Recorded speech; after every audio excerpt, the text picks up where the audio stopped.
Ladies and gentlemen, welcome back to the channel.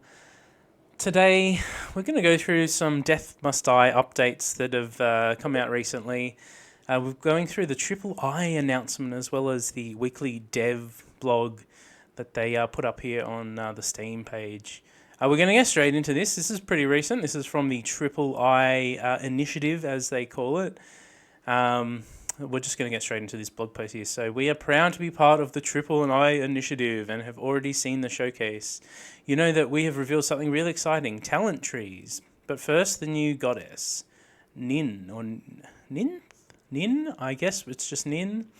The world peak is the highest point in the mortal realm, crossing the border between men and gods. It is a cosmic bridge that has allowed heroes to travel into Death's domain.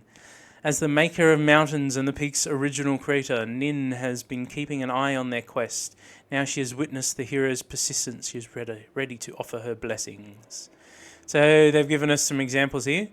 We've got the Great Wall. Your dash damages and knocks back enemies. In addition, it leaves a wall of stone behind for a limited duration. That could be interesting. Could be maybe like a defensive kind of wall there. Cast rocks and spawn continuously underneath enemies, damaging and stunning them. Interesting. Rocks rotate around you, damaging enemies. If you hit the rocks with your attack, you shoot them out and they deal additional damage. Okay, so there's some interesting attacks there. And one thing that they did mention in the previous blog update is that they're improving the dash. And dash builds and the attack builds. So some of these could be interesting. Alright, we'll be revealing more of her abilities in our next devlog, so stay tuned. This will be our last devlog before Act 2 update, releasing on April 20th. So they've given us the release date, so that's 1 week from the day that we're recording this here. So that is actually pretty soon. We're going to get stuck into this game on the channel. We're going to get into Act 2 and check out these skill trees. So let's get into it. The Constellarium. So it's a full-on talent tree here now. So not only do we have the gear, we have the talent trees as well. We've replaced the simple signs with 30 plus different talents for each hero. These will make characters feel and play unique with multiple paths you can take for each one. It all starts with Cosmic Essence. This new resource will drop when bosses are defeated. You can get up to 36 essence for each hero, which is then spent in the Constellarium to make the build that you want. Let's see what kind of build you can make for Avoron, our knight. We can start with a classic knight, focus on blocking and shielding in heavy armor. So we can actually make this bigger so we can have a little look. Just giving us the symbols in that particular one there. Oh, go back into it. This is the one where they've actually given us some more detail. First, get a strong defensive core with Bulwark. I'll just make sure we're on the right one here. Yeah.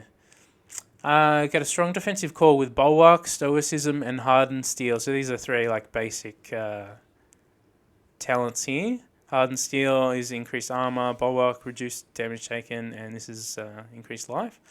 So those are pretty basic ones.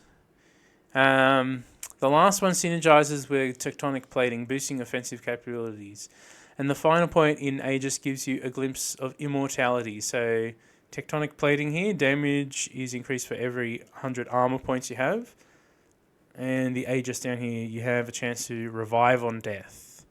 50% chance. So well, there you go. That's an interesting talent to take. You can get revivals on some of your gear in the current game, but we'll see how that goes over into the next update. We're also investing in the Vanguard tree, which allows us to block damage. Outflank gives us mobility, while Riposte and Avenger are powerful counterattacks.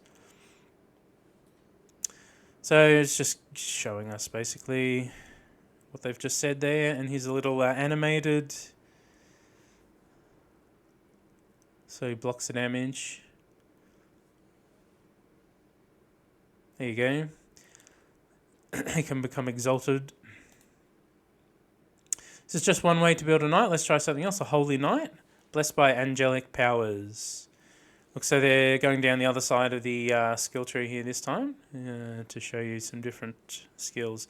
Cleansing Aura reduces the duration of all negative effects on you. You have a chance to resist any negative status effects, 60%, that's pretty good. You have a Protective Shield that prevents a single damage instance, cooldown 20 seconds. These are kind of similar to some of the things that exist in the game already, but this allows you to actually customize your character properly before you go in, and you'll rely a bit less on the RNG while you're in the middle of a run. Zeal, Conviction, and Austin Training is our damage package with Edge of Divinity for smiting the forces of death. So yeah, these are all attack-based ones. More damage. Apply Smited.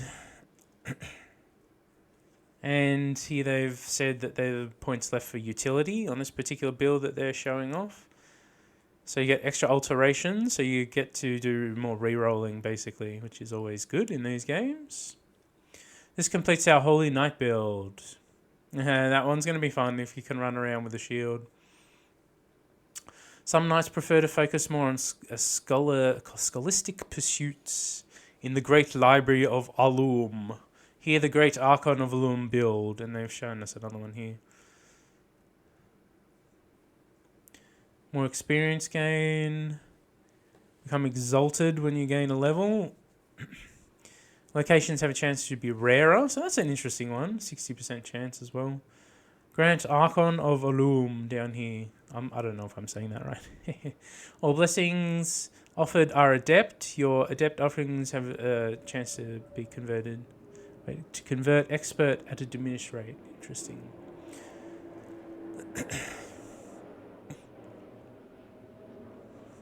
Alright, finally here's a champion build. Focus on heavy hitting attacks and divine powers. Your power damage is increased. Your power area is increased. Power damage. And this is a big attack damage, 66%.